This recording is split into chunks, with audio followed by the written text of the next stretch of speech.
keep talking about it's hot. The news is talking about heat waves, and I'm like, this feels great. Because I just came from Houston, so I am very thrilled to be here sharing about my new book. This is actually my 20th title. Wow. I actually self-published my very first book in 2000.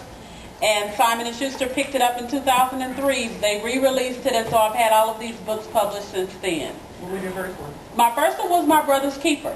And I wrote that book. I love the whole story. It's about 3 kids that grow up in a dysfunctional family and how it affects them when they become adults. And my mother makes me tell everybody everywhere I go that is not our family. When I first finished the book, I was so excited, and my mom read it, and she was all nose turned up, and she said, people are going to think that's us. So you make sure you tell them nobody hit me. So nobody hit my mother. It was just all my imagination at work.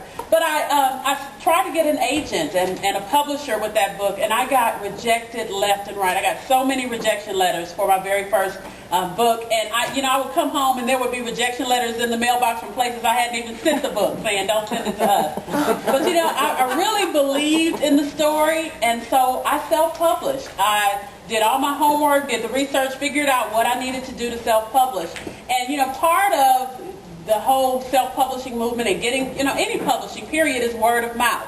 So I knew the key was spreading the word about my book, which was a challenge because I was, this little no-name person trying to spread the word about my book. So what I decided to do is I was in Oklahoma City at the time working for a television station there. I was a news anchor. And so I would call a bookstore like Joseph-Beth here in Pittsburgh, and I'd say, hi, I'm looking for My Brother's Keeper by ReShonda Tate Billingsley. They'd say, we don't have it, never heard of it. I'd call back about 2 hours later, hi, I'm looking for My Brother's Keeper. They'd say, we don't have it, never heard of it, and no